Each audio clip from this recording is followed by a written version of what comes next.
식사들 맛있게 하셨나요? 어제는 저희가 교회 전체적으로 금식을 해서 어제 예배 때는 다들 정말 이렇게 Hungry man is angry man, 배고픈 사람들은 angry man, 뭐라 다 잡아먹을 것처럼 오늘 벌써 은혜가, 그죠? 얼굴부터 이렇게 이렇게 편안한 게 뭔 말을 해도 은혜를 다 받을 거라고 믿습니다. 할렐루야. 오늘 느헤미야 11장 말씀입니다. 우리 느헤미야 11장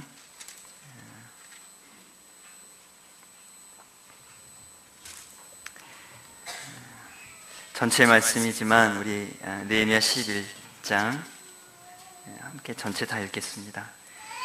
1절부터 한 절씩 교도하겠습니다. 백성의 지도자들은 예루살렘에 거주하였고 그 남은 백성은 제비 뽑아 10분의 1은 거룩한 성 예루살렘에서 거주하게 하고 그 10분의 9는 다른 성읍에 거주하게 하였으며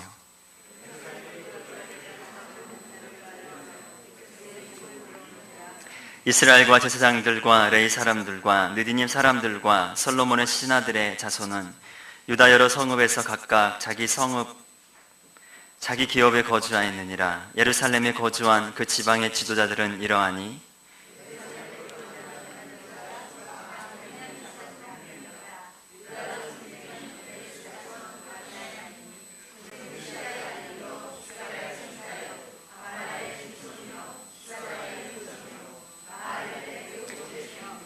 또 마아세야니 그는 바룩의 아들이요 고로세의 손자요 하사야의 증손이요 아다야의 현손이요 요아립의 5대손이요 스가랴의 6대손이요 실로 사람의 7대손이라.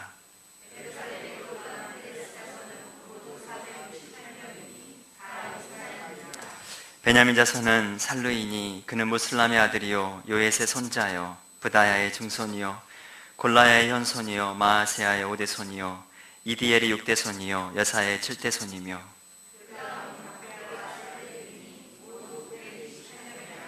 시그리의 아들 요엘이 그들의 감독이 되었고 하스누아의 아들 유다는 버금이 되어 성읍을 다스렸느니라. 또 하나님의 전을 맡은 자 스라야이니 그는 힐기야의 아들이요 무슬람의 손자요 사독의 증손이요 무라요스의 현손이요 아이두베의 5대손이며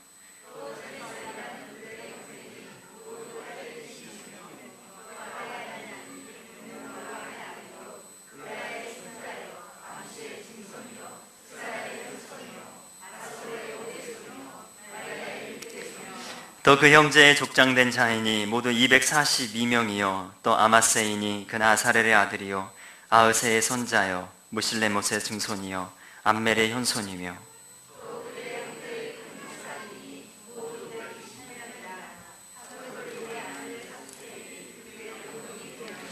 네 사람 중에는 스마야이니 그는 핫숲의 아들이요 아스리감의 손자요 핫사바의 증손이요 분니의 현손이며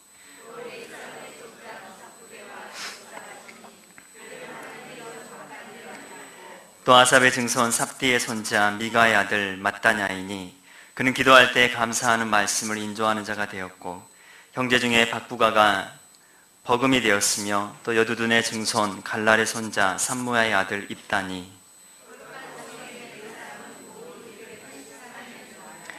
성 문지기는 악국과 달몬과 그 형제인이 모두 172명이며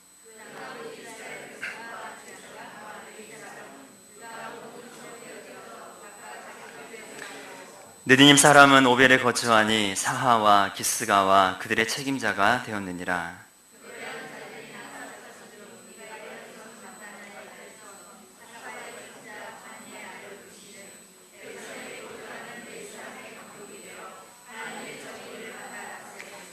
이는 왕의 명령대로 노래하는 자들에게 날마다 할 일을 정해 주었기 때문이며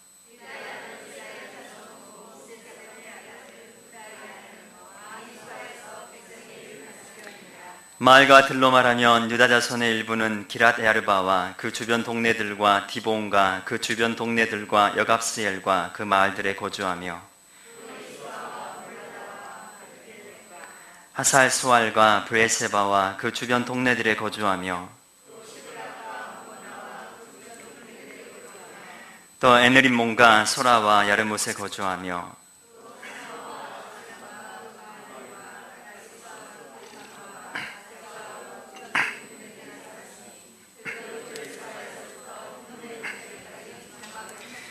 또 베냐민 자손은 게바에서부터 믹마스와 아야와 베델과 그 주변 동네들에 거주하며 하솔과 라마와 깃다임과 로드와 오노와 장인들의 골짜기에 거주하였으며 유다에 있던 레이 사람의 일부는 베냐민과 합하였느니라. 아멘. 성경 말씀을 읽고 나면 뭔가 잡히는 게 있어야 되는데 이건 도대체 뭔 얘기를 하는 건지, 한국말 이렇게 어렵나요? 그렇죠? 오늘 우리 홍인 형제가, 정홍인 형제 다 알고 계시죠? 홍인이가 오전에 10시에 그 애육원에서 업무를 마치고 교회에 잠깐 들렸었는데, 잠깐 이제 방에서 그런 얘기를 나누는데, 자기가 처음에 이제 느헤미야 기도 시작하고 나서 얼마 있지 않아서 사실 홍인 형제가 그 애육원에 취직을 하게 되었습니다. 근데 사실 자기가 느헤미야 기도 오고 싶은 마음도 없었고, 그때는 정말 자기가 뭐 어떻게 살아야 되고 정말 삶이 형편이 없을 정도로 모든 것에서 정말 다 위축되고 모든 것이 깨어지고 모든 가정의 부모님들과의 불화, 동생과의 불화, 자기 건강도 정말 너무나도 이렇게 다 무너져 버리고 날마다 하루하루 자기가 어떻게 살아가는지에 대해서 아무런 계획도 없고 플랜도 없었는데, 그 느헤미야 기도를 참석하면서 자기 마음 가운데 그런 마음이 들었다고 합니다. 그 느헤미야가 이렇게 기도하면서 예루살렘을 위해서 막 눈물로 기도하잖아요. 그 땅을 생각하면서 눈물로 기도할 때 자기 마음 가운데 뭔가 알 수 없지만 그 뜨거움들이 다시 일어났대요. 그 느헤미야가 그 예루살렘을 향하여 자기가 울어야 할 그곳, 하나님의 마음이 있는 곳, 하나님의 이름이 있는 그 땅을 위해서 기도하는 그 말씀을 듣다가 자기 마음 가운데도 내가 왜 살고 있지? 내가 무엇 때문에 지금까지 긴 시간들을 보내왔지? 자기가 대학 때 그리고 사회복지사 1급 시험들을 준비해서 합격도 했고 많은 시간들을 준비를 했는데, 내가 무엇 때문에 이것들을 준비했지? 하면서 생각해 보니까 자기 마음 가운데 애육원이 늘 있었대요. 애육원에 가서 그 아이들을 위해서 섬기고 싶고, 사회복지사 공부를 하는 동안에 사회복지사 1급 시험 준비하고 많은 것들을 준비를 했었는데, 처음에 애육원 취직할 당시에 몇 년 전에 부모님이 강하게 반대를 하셔가지고 거길 취직을 못했다고 합니다. 근데 그 이후로 계속해서 힘들고 어려운 시간들을 계속 보내왔는데 자기 마음 가운데 다시 그런 마음들이 생겼고, 어쩌면 하나님께서 새로운 내 삶 가운데 일을 행하실지도 모르겠다. 근데 얼마 며칠 후에 덜커덕 애육원에 이렇게 김중 형제가 이렇게 보다가 그 애육원에 그 교사를, 그 사회복지사를 모집한다는 광고를 보고서 가르쳐 줘가지고 우리 홍 형제가 그 전대 교수님이 함께 가셔서 추천을 해주셔가지고 그곳에 취직을 하지 않았습니까? 근데 오늘 와서 하는 얘기가 그런 얘기를 합니다. 처음엔 너무 많이 힘들었었고 자기가 정말 이걸 잘 해낼 수 있을지 몇 날 며칠 동안은 정말 굉장히 힘든 시간들을 보냈던 것 같아요. 근데 오늘 와서 하는 얘기가 자기 너무 행복하다고, 자기 너무 이렇게 일하는 게 너무 즐겁다고, 애들하고 같이 있는 것들이 참 좋다고 그런 얘기를 하더라고요. 그러면서 부모님과 그 깨어졌던 관계들이 아무러 간대요. 예전에 말을 시작하려면 말조차도 통하지 않았는데 어머니하고 아버지하고 대화가 물꼬가 트이게 되고요. 동생하고 이야기들이 되고 얼굴도 되게 많이 좋아졌어요. 피부도 되게 많이 좋아지고 보면은 뭔가 알 수 없는 되게 힘이 있고 또 생기고 그러더라고요. 그래서 우연히 얘기하다가 야, 너 장가는 안 가냐? 그랬더니 자기 장가 갈 거라고 그러더라고요. 누구 혹시 마음에 두고 있는 자매는 있냐? 그랬더니 있다고는 하는데,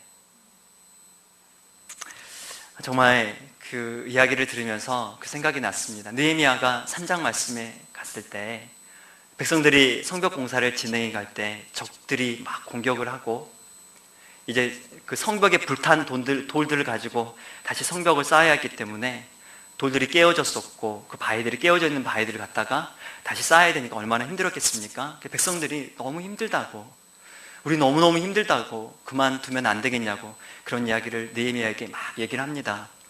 근데 오늘 그 홍인이의 이야기를 들으면서 그런 생각이 나더라고요.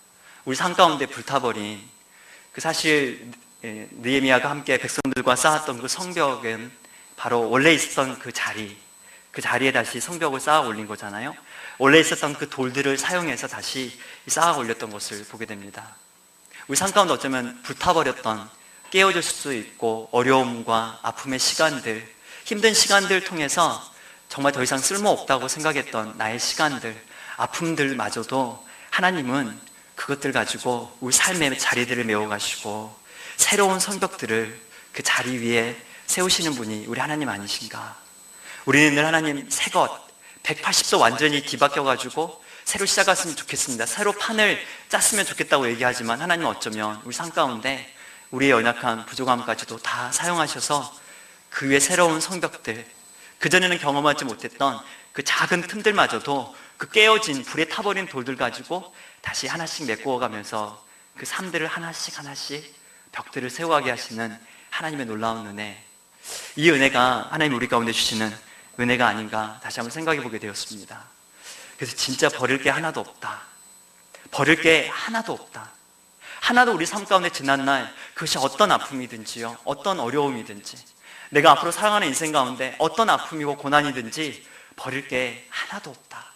우리 욥기 말씀 보면서 우리가 늘 오늘 보게 되는 것은, 욥이 오늘 그런 고백하지 않습니까? 나의 가는 길 그가 아시나니 그가 나를 단련하신 후에는 내가 정금같이 나아가리라.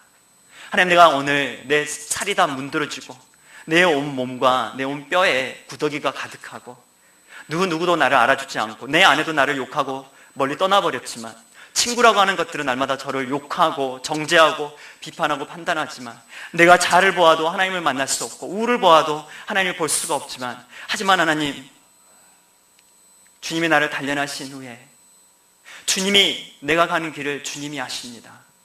나의 가는 그 걸음 인생을 하나님이 아십니다. 사람은 모릅니다. 여러분 옆에 있는 분이 여러분의 인생을 알 거라고 생각하십니까? 절대 모릅니다. 하나님이 여러분의 길을 아십니다. 지나온 길을 아셨고 여러분의 앞으로 걸어갈 인생길을 아십니다. 할렐루야. 이 하나님께서 나를 단련하신 후에, 하나님, 내가 정금같이 가겠습니다. 하나님, 내가 정말 나의 부족하고 모자라고 쓸모없는 것 같지만 나 같은 인생을 사용하셔서 정금으로 빚어가시는 하나님의 놀라운 은혜, 이것이 우리 하나님의 마음 아닐까요? 이게 하나님의 우리를 향하신 거대한 프로젝트가 아닐까요? 이것이 우리를 향한 하나님의 마음이 아닐까, 저는 그렇게 믿고 생각합니다. 그래서 어쩌면 우리 삶 가운데 있는 어려움들, 그 모든 것들이 어쩌면 감사할 수밖에 없는 이유는, 오늘 우리 욥을 본다면 다시 한번 우리 어쩌면 홍인이의 그 고백이 오늘 또다시 느헤미야 말씀을 보면서 다시 한번 하나님께 올려드릴 수밖에 없는 것 같습니다. 하나님, 나의 길을 아시니 그가 나를 연단하신 후에는 내가 정금같이 나아가겠습니다. 할렐루야. 우리 늘 그렇게 고백하는 인생들 되었으면 좋겠습니다. 우리 권사님이 그런 얘기를 하셨어요. 예전에는 욥이 되게 좋을 때 그런 고백을 했다고 생각을 했던 거예요. 많은 사람들이 이 고백들 식당에 가면 되게 많이 있고요, 또 많은 사람들이 좋아하는 성경 구절입니다. 근데 우리가 욥기 말씀 보면서 그가 얼마나 고난과 아픔과 슬픔과 좌절과 고통과 말로 다 할 수 없는 잠 못 이뤘던 그 많은 시간들 속에서 그가 오늘도 고통 가운데 있지만 그가 하는 얘기 아닙니까? 하나님, 나의 가는 길을 주님이 아십니다. 우리가 그렇게 정말 고백할 수 있는, 나 조금 힘들다고 인생 다 산 것처럼 막 집어 던지지 말고, 나 조금 어렵다고 정말 인생을 다 산 것처럼 막 살지 말고, 우리 하나님 앞에 정말, 하나님, 내가 더 주님 신뢰하며 나가기 원합니다. 나의 불타버린 그 모든 돌들이라 할지라도 하나님 언젠가는 사용하실 것을 믿습니다. 내 아픔의 시간들이라 할지라도 하나님 사용하실 것을 믿습니다. 그렇게 고백할 수 있는 저 여러분 되었으면 좋겠습니다. 여러분, 노블레스 오빌라주라는 걸 아십니까? 노블레스 오빌라주. 노블레스는 많이 들어보셨죠? 아파트 이름. 네? 뭐 광명 노블레스, 요즘 뭐 그런 거 되게 유명하잖아요. 시어머니들 집에 못 찾아오게 하려고. 뜨란 뭐죠? 되게 어려운 이름들 아파트 이름에다 해갖고, 예? 시어머니들 집에 못 찾아오게 하려고 그런다고 누가 그럽디다. 저희는 심플하게 중흥에 삽니다. 14세기에 영국과 프랑스는 거의 100년이 넘도록 전쟁을 했습니다. 그 당시 전쟁 중에 프랑스의 한 도시, 칼레라는 도시가 영국군에 의해서 완전히 포위가 돼버렸어요. 도저히 살아날 방법이 없습니다. 프랑스에서 더 이상 정부에서도 이 원군을 보낼 수 없을 만큼 이제 철저하게 둘러싸여서 칼레라는 도시는 이제 운명적인 선택을 해야만 했습니다. 맞서 싸우다 죽을 것인지, 다 몰살돼서 죽을 것인지, 아니면 항복을 할 것인지. 그들이 함께 모여 이야기를 하다가 항복을 하자. 영국왕 에드워드 3세에게 하얀 깃발 100기를 내걸었습니다. 근데 에드워드 3세가 그들을 순순히 용서하지 않고 그들이 한 가지 조건을 내걸었습니다. 너희들 중에서 대표자 6명이, 너희를 대표하는 대표자 6명을 너희들 스스로 목매어 죽게 하라. 그렇게 하면 내가 너희들을 받아들이겠다. 이 소식을 들은 칼레의 시민들이 함께 모여서 광장에 모여서 열띤 토론이 벌어지기 시작했습니다. 누가 이 6명의 책임을 져야 될 것인가.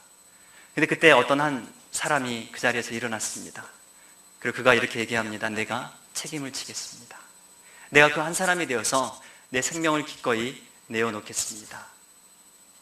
그 사람 이름이 되게 외웠는데 잘 안 외워지네요.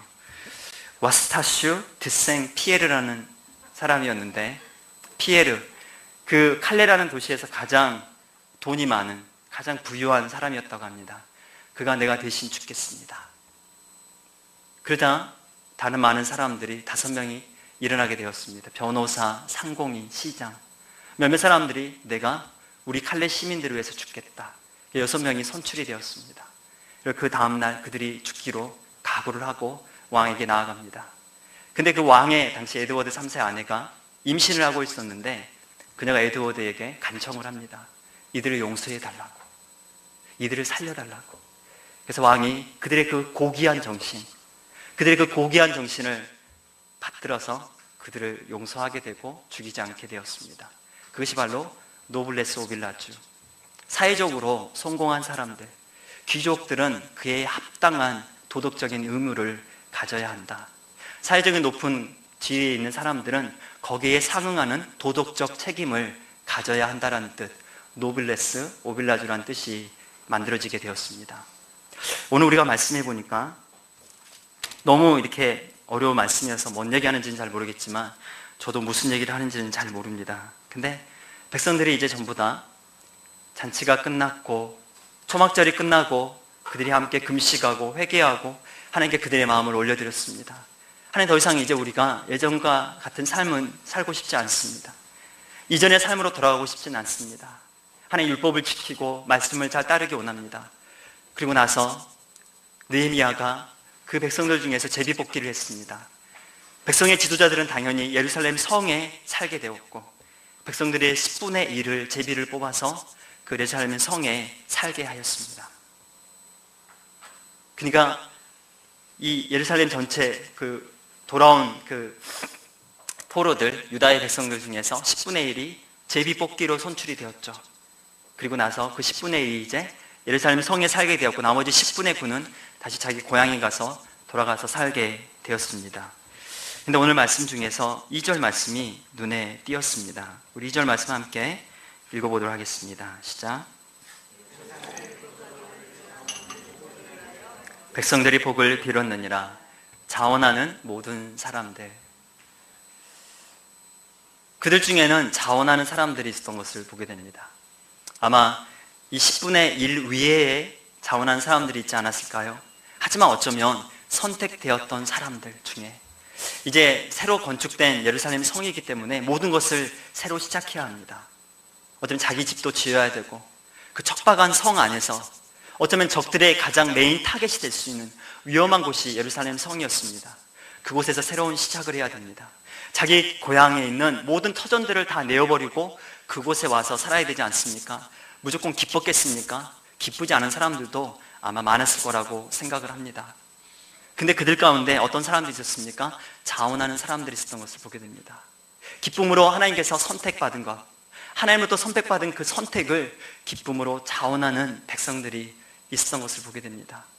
아마 또 그 외에도 아마 정말 자원하는 사람들은 함께 살았는지 어쩐지는 잘 모르겠는데 저는 선택된 사람들 속에서 그 선택된 사람들 속에서 자원하고 기쁨으로 정말 즐거워하면서 나왔던 사람들의 모습들을 보게 됩니다.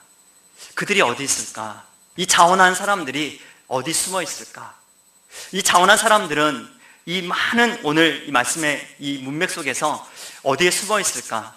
말씀을 쭉 읽어가다가 또 다른 한 가지 단어에 제 마음이 머무르게 되었습니다. 우리 6절 말씀을 우리 함께 읽어보도록 하겠습니다. 6절입니다. 시작. 468명이니 다 용사였느니라. 할렐루야. 여기 용사라는 단어가 나오게 된 것을 보게 됩니다. 용사. 영어 성경에는 able man, can man, able, 할 수 있다. 그들이 바로 용사였던 것을 보게 됩니다. 자원했던 사람들. 그러지 않았을까요? 정말 하나님이 나를 선택해 주신 거, 내가 이 예루살렘의 성에 거하면서 하나님의 도성, 이 거룩한 성에 살 수 있는 거, 이것이 내 삶의 특권이고 내 삶의 기쁨이고 내 삶의 자랑이 되고, 그래서 이왕 살 거면 자랑하면서, 이왕 살 거면 기쁨으로, 이왕 살 거면 즐거워하며, 이왕 살 거면 노래하며, 이왕 살 거면 흥얼거리면서 자원하며 나아갔을 때 아마 그들이 진짜 하나님의 용사가 되지 않았을까, 그 모습을 발견하게 됩니다. 용사의 모습은 바로 14절 말씀에도 하나 더 나오게 됩니다. 저는 오늘 이 자원하는 자들, 용사의 모습으로 살았던 이들이 어쩌면 정말 노블레스, 오빌라주와 같은 삶을 살았던 자들이 아닐까 다시 한번 생각을 해보게 되는 것 같습니다. 누가복음 우리가 19장 말씀에 보면 예수님께서 한 이야기를 하셨습니다. 한 귀인이 왕위를 받으러 멀리 타국으로 떠나게 되었습니다. 10명의 착하고 충성된 종들을 불러서 그들에게 한 문화씩을 나누어 주었습니다. 그 너희들은 내가 없는 동안에 열심히 장사를 해라. 내가 금방 왕위를 받아서 돌아올 것이다. 내가 이 고을을 다스리고 통치할 것이다. 10문화를 받은 그들이 그 명령을 지켜서 그 귀인의 명령을 받들어 열심히 일을 하려고 할 때 그 귀인이 떠나자마자 말씀에 이렇게 나옵니다. 그들이 떠나자마자 그 귀인을 반대하는 자들이, 그 귀인이 왕됨을 원치 않는 자들이 그는 결코 왕이 되어서 돌아올 수 없다. 그는 결코 왕이 되어서 돌아올 수 없다. 죽을 거야 라고 회방하는 사람들이 있었습니다. 종들의 마음을 뒤흔드는 사람들이 있었습니다. 이 귀인이 누구일까요? 우리 예수님이시죠. 우리 예수님이 왕위를 받기 위해서 먼 나라로 가셨습니다. 하나님 나라로 가셨죠. 하지만 우리 주님은 반드시 왕이 되어서 다시 돌아오실 것입니다. 할렐루야. 그리고 그 종들은 누구일까요? 저와 여러분 아닐까요? 주님 반드시 돌아오겠다고 말씀하셨고 우리 각자에게 각각 한 문화씩을 나누어 주셨습니다. 어떤 종은 열심히 장사를 했습니다. 그래서 10문화를 남겼고 어떤 종은 열심히 장사를 해서 5문화를 남겼습니다. 주인이 왕이 되어 돌아왔습니다. 주인님, 제가 열심히 일을 해서 장사를 해서 10문화를 남겼습니다. 착하고 충성된 종아, 잘하였도다. 내가 너에게 10고을 다스리는 권세를 주노라. 5문화를 남긴 종이 이렇게 얘기합니다. 왕이시여, 제가 열심히 장사를 해서 5문화를 남겼습니다. 착하고 충성된 종아, 너가 정말 작은 일에 충성했구나. 5고을 다스리는 권세를 주겠다. 근데 다른 한 문화를 받았던 종은 어떻게 했습니까? 우리가 잘 알고 있듯이 그가 한 문화를 가지고 와서 하는 얘기가 뭐라고 얘기합니까? 당신은 엄한 사람인 것을 내가 무서워함이라. 당신은 두지 않은 것을 취하고 심지 않은 것을 거두나이다 라고 얘기를 했습니다. 쉬운 현대어 성경에는 이렇게 얘기를 합니다. 저는 주인님이 제 이익을 빼앗아 갈까봐 두려웠던 것입니다. 주인님은 지독하신 분이라 남의 것을 빼앗아 가고 남이 심어놓은 곡식까지도 거두어 가시지 않습니까? 라고 얘기를 합니다. 그리고 나서 그때 그 주인이 그에게 하는 얘기를 더 들어보십시오. 뭐라고 얘기합니까? 왕이 노하여 호통을 쳤다. 이 몹쓸 종놈아, 내가 지독하다고? 그러면 너에게 내 말대로 해주마. 내가 너를 내가 나를 그렇게 지독한 사람으로 알았다면 왜 그 돈을 은행에 맡겨두어 최소한의 이자라도 받을 수 있도록 하지 않았느냐? 그리고 그 곁에 선 사람에게 명하였다. 이자에게서 돈을 빼앗아 제일 많이 가진 사람에게 주어라. 그때 종이 말하기를 주인님, 그는 이미 많은 돈을 충분히 가졌습니다 하고 그들이 말하자 왕이 대답하였다. 그렇다. 누구든지 가진 사람은 더 받을 것이요 가지지 못한 사람은 가진 것까지도 빼앗기게 될 것이다. 누구의 이야기입니까? 오늘 저와 여러분의 이야기라고 믿습니다. 왕이 되어 이 땅에 다시 오실 예수님께서 우리에게 각각 한 문화를 주셨습니다. 그분이 우리를 불러서 선택하셨습니다. 제비뽑기는 그들이 원해서 뽑은 게 아닙니다. 하나님이 뽑게 하신 겁니다. 하나님이 선택하신 겁니다. 연약하든 못생겼든 공부 잘하든 못하든 학벌이 좋든 안 좋든 피부가 좋든 안 좋든 눈이 좋든 안 좋든 눈이 크든 작든 조건이 되지 않았습니다. 그냥 선택이 된 겁니다. 하나님 우리를 선택하셨을 때 언제 우리 얼굴 보고 뽑으셨나요? 하나님 언제 여러분 선택하실 때 밤에 꿈중에 나타나서 아야 너는 진짜 잘생겼다. 내가 너를 보니까 꼭 내 곁에 두고 싶구나. 내가 너를 선택하노라. 그렇게 하셨나요? 혹시 그런 분 계십니까? 혹시 이 중에 꼭 그런 분 계시나요? 그러면 좀 자리를 바꾸게요. 제가 좀 내려가서 말씀 듣고 올라오셔서 정말 그 선하고 좋으신 주님에 대해서 좀 말씀 좀 해주세요. 우리 한 사람도 없지 않습니까? 택함 받은 자체가 은혜입니다. 택함 받는 것 자체가 우리가 사실 그것은 우리의 주권적인 역할이 아니었습니다. 하나님이 일방적으로 우리를 택하셨습니다. 하나님이 일방적으로 여러분을 택하셨습니다. 그래서 오늘 이 밤 여러분이 저와 이 자리에 있는 겁니다. 해물찜 먹으러 오셨나요? 오랜만에 LA 갈비 때문에 이 자리에 나오셨나요? 그건 아니잖아요. 이 자리에 있는 것 자체, 우리가 말씀 듣고 있는 것 자체가 하나님의 일방적인 은혜라고 믿습니다. 우리 모두가 선택받은 사람들인데 그럼 우리는 어떤 삶을 살 것인가는 우리 스스로가 결정한다고 믿습니다. 자원해서 살 것인지 아니면 늘 피해자로 살 것인지. 하나님 뭐 때문에 나를 부르셨을까? 난 진짜 교회 있기 싫은데, 난 정말 교회 오기 싫은데 진짜 하나님 나를 왜 부르셨지? 세상에서도 늘 그렇게 불평불만, 교회에 와서까지도 손님으로 살고 교회에 와서도 늘 손님으로 머물다 가는 인생, 늘 하나님이 내게 주신 그 한 문화의 귀한 달란트를 다 망각해버린 채, 그것은 어디다 묻어버린 채 늘 손님처럼 살아가는 삶. 여러분, 혹시 우리가 그런 모습들 아닐까요? 하나님은 우리가 자원하는 마음으로 살기 원하신다고 믿습니다. 자원한 자들이 용사들 아닙니까? 자원하는 인생들이 용사들 아닙니까?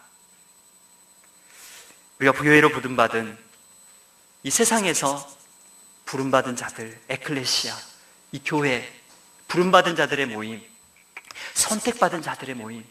우리가 이 안에 있으면서도 회사에서는 지각하지 않으려고 그렇게 몸부림치면서, 회사에는 1분이라도 지각하지 않으려고 그렇게 몸부림치며 가면서 교회에 올 때면 왜 그렇게 느긋하게 세워라 내워라, 조금 늦게 가면 어때, 예배 좀 더 시작하면 어때? 우리 혹시 그런 마음으로 살고 있진 않나요? 늘 세컨드 같은, 늘 손님 같은 인생으로 교회에 왔다가 살아가는 인생 아닐까요? 하나님께 선택받았는데 이렇게 엄청난 어마어마한 특권을 갖고 있음에도 불구하고 자원하는 마음으로 살기보다는 늘 불평불만. 왜 이놈의 교회는 뭐 때문에 이렇게 프로그램이 많다냐, 왜 이렇게 50이 기도를 해가지고 우리를 못 살게 군다냐. 혹시 그런 분 계십니까? 아멘이라고요? 사랑하는 여러분, 정말 우리가 주인이 되었으면 좋겠습니다. 이 향 살 거면 자원하는 마음으로 용사가 되어서 살 수 있다면 얼마나 좋을까요? 그럼 주님이 그러시지 않을까요? 착하고 충성된 종아, 내가 너에게 백골 다스릴 권세를 주겠다. 적어도 우리가 그 정도는 다스려야 되지 않을까요? 그죠? 우리가 적어도 그 정도는, 우리 오몽 집사님이 조경 사업을 하시는데, 그죠? 날마다 너무 집 아파트에다가 그 특히 좋은 소나무 갖다 심고 사치사철 꽃들이 피게 심으시는데, 적어도 그것보다 훨씬 더 좋은 백골, 천골 다스리는 권세는 가지셔야 되지 않겠습니까? 할렐루야. 사랑 여러분, 우리 양 살 거면 자원하는 마음으로 삽시다. 교회에 오서까지 손님으로 살지 말고, 내가 주인이다, 내가 이 교회의 주인이다, 내가 이 교회의 용사다, 그렇게 서서 우리 함께 나아가는 저와 여러분 되었으면 좋겠습니다. 할렐루야. 우리 잠깐 짧은 영상 하나 같이 보겠습니다. 한국 전쟁 노블레스 오빌라주라는 제목의 이 동영상입니다. 누가 12월 달에 전쟁 난다고 막 그랬었죠. 얼마 안 남았는데, 그죠? 우리 다시 오늘 이 밤 6.25 전쟁 가운데 어떤 일들이 있었는지, 왜 이 노블레스 오빌라주의 정신이 왜 중요한지, 왜 우리가 살아가면서 자원하는 마음, 왜 우리 스스로를 우리가 고귀한 자로, 존귀한 자로 여기는 것이 중요한지, 우리 잠깐 이 영상 보면서 다시 한번 생각해보는 그런 시간이 되었으면 좋겠습니다.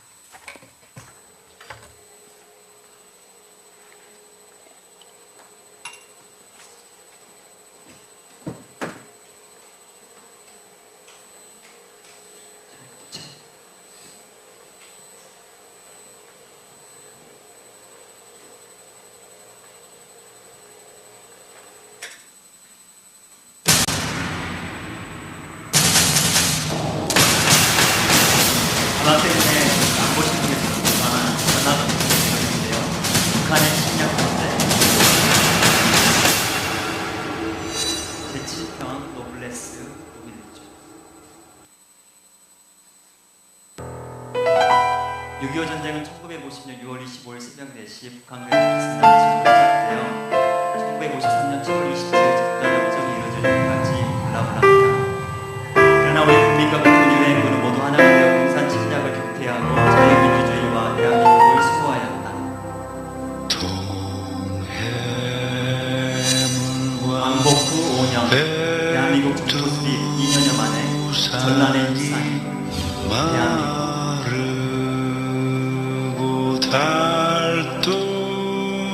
1950년 6월 25일 북한군의 침략, 전쟁이 시작된 것이다. 최신기를 앞세운 북한군, 전선에서 밀리는 군. 1950년 7월 1일 미군의 참전을 시작으로 전투 참전 16개국, 의료 지원 5개국중 당시 전 세계 독립국가 68%가 대한민국을 지지하거나 지원한다. 그 중에서 가장 많은 일본이 참전한 국가 미국, 총 118만 9천 명의 참전, 사상자 14만 7천 명. 미국이 참전한 사회는 세계 2차대전, 6.25 전쟁, 월남전, 그리고 걸쳐전 전 사상자 비율이 가장 높은 6.25 전쟁. 6.25 전쟁이 참전한 국민들은 소위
아들 역시 미 공군주의 전략 폭격기 조종사 진입을 해냈습니다. 1952년 4월 2일 민식의 폭격기를 조져 평양인민 설정기록을 나갔다가 공과 사의 갈림길에서 내는 필리핀 단호하게 명령을 내렸다. 진입된 필리핀 2세 주기에 대한 수색 작업을 즉시 중단하라. 적지에서의 수색 작전을 이어가고 외아들 수색 작전에서 많은 병력이 희생될 것을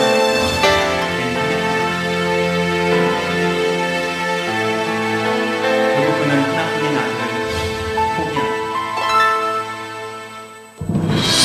1950년 12월 공공항에 도착한 세계 미국의 제34대 대통령 아이젠하워. 이 대통령 당선자로서는 이례적으로 최전선 시절을 받고 있습니다. 이 대통령 당선자로서 이례적으로 아이젠하워는 벌써 필리핀을 갔던 중 벤트리 장관이 말한다. 장군, 내 아들 총은 지금 어디에 있습니까? 현재 미 3사단 대장으로 중부 최전선에 있습니다. 미국 제34대 대통령 당선자의 아들 존 아이젠하워. 그 역시도 소형으로 전투의 최전선에서 참전 중입니다. 6.25 전쟁의 정치인들과 장군의 아들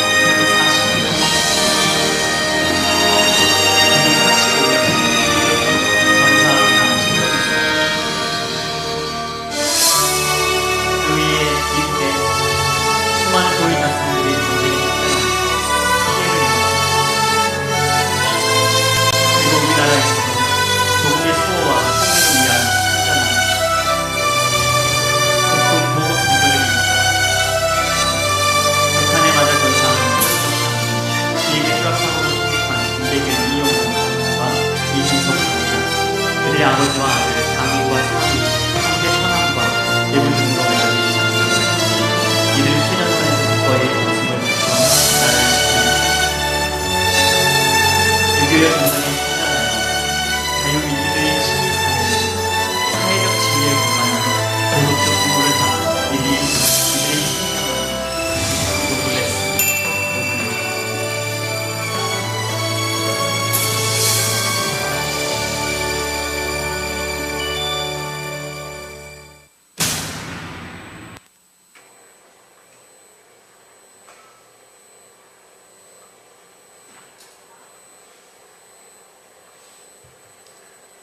한국전쟁에서 보여준 숭고한 희생들. 아이젠하워는 자기가 대통령이었음에도 불구하고 자기 아들 존 아이젠하워를 자기가 어디에 있는지도 모른 채, 그 아들이 어디에 있는지도 모른 채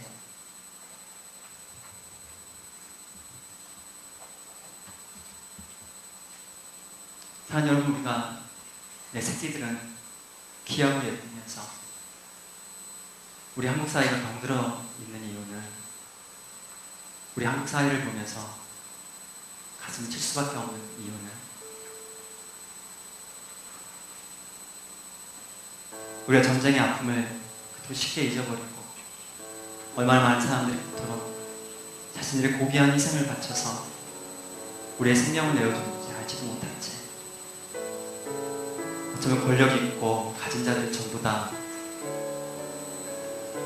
뒤로 내빼기만 하는지 책임을 지려하지 않는 무책임한 모습이 어쩜 우리의 사회의 모습이 아닐까요?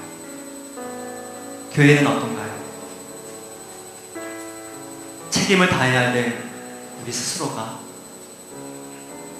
나의 아들과 나의 것에 목매여서 나의 슬픔에 목매여서 아직도 이미 진작에 떨쳐버렸어야 될 과거의 고통에 얽매여서 그것들을 들여다가 성벽을 쌓아야 할 것인데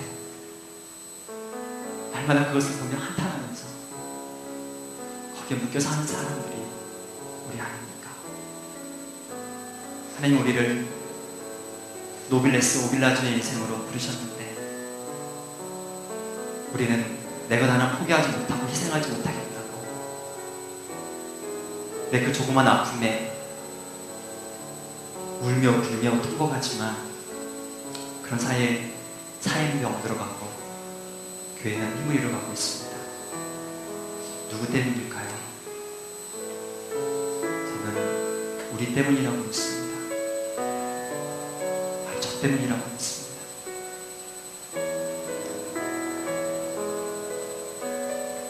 우리가 미국 사람들을 많이 욕하고 미국 정부를 욕하지만 그들이 보여줬던 그 숭고한 희생,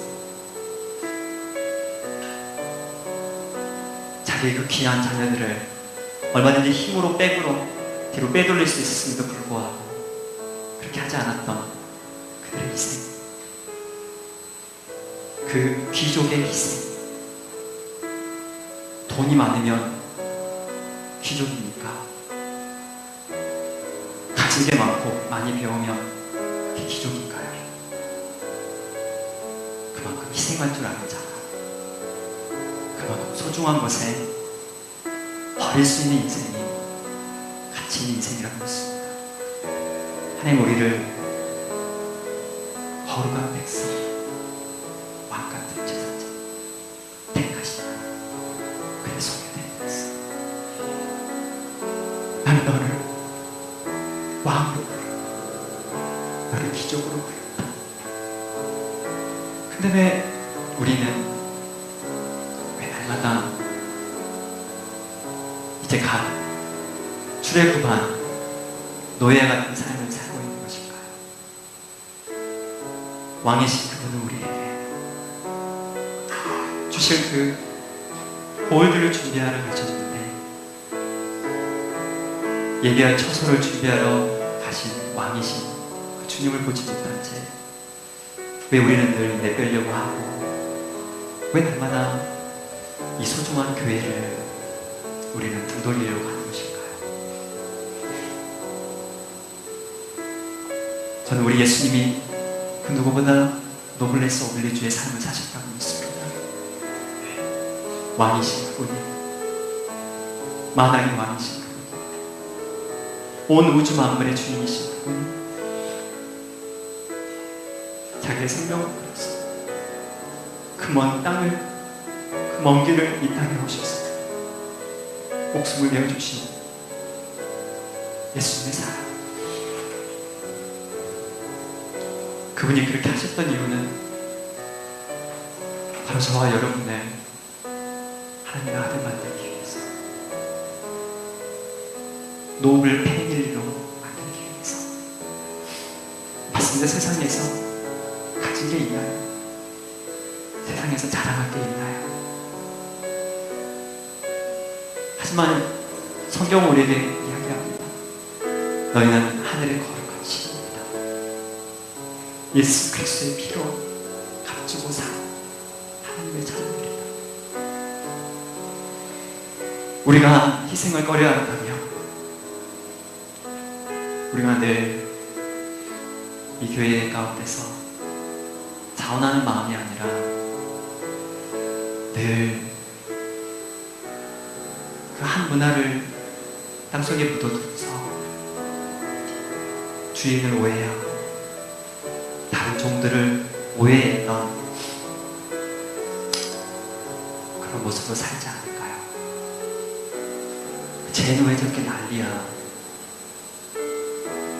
왜 저 사람들 저렇게 난리야? 편하게 살지. 아는지도 모르잖아. 단 여러분, 우리 잘은 모르겠지만 다시 한번 생각해봤으면 좋겠습니다. 거덜나가 버린 일제수탈 38년 동안 거덜나가 버린 땅 가운데 전쟁이 터졌을 때 아무 희망도 소망도 없었을 때 자기 생명을 바쳐서 아깝게 여기지 아니하고 초객처럼 버렸던 수많은 이들의 희생이 있었기 때문에 어쩌면 하나님의 은혜 때문에 우리가 이 자리에 있다고 믿습니다.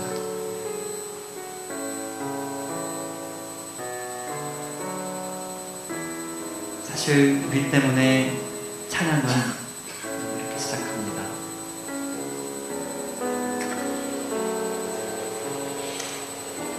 It's Christmas morning with the kids and toys. during the Christmas morning. 수많은 선물들, 아름다운 포장된 선물들을 우리 크리스마스가 되면 기대합니다. 여러분 아십니까? 바로 그날 밤에 한 아기가 우리의 가장 큰 선물을 주기 위해 이 땅에 오셨습니다. 우리 때문에 십자가를 지셨고 우리 때문에 고통당하죠. 이 양 살 거면 정말 우리 마음 가운데 우리 뼛속 깊이 이 노블레스 오빌라주의 마음들을 가지고 이제 나 더 이상 문자 바꾸서 갈까 말까 그런 인생 말고 주인이 되어 섬기는 삶이라. 그걸 다른 사람 좋으라고 하는 게 아니잖아요. 누구 다른 사람 좋으라고 하는 것들이 아니라 바로 주님이 나를 위해 산다. 이 시간 함께 우리 때문에 함께 찬양하고요. 그리고 같이 기도하는 시간 가졌으면 좋겠습니다. 어제 김정희 집사님 신방을 갔는데 의사 선생님이 그랬대요. 많이 좋아졌다. 많이 좋아지셨다. 어제 아침에 9시에 갔다가 밤에 9시에 돌아오셨대요. 참 죄송했습니다. 버스 타고 집에 돌아오셨대요. 날씨가 추웠는데 근데도 의사가 많이 좋아졌다는, 많이 회복했다는 말 듣고서 되게 힘이 나셨대요. 버스를 타고 오시는데도 되게 몸이 가벼워요. 우리 함께 기도하기 때문이라고 믿습니다. 할렐루야.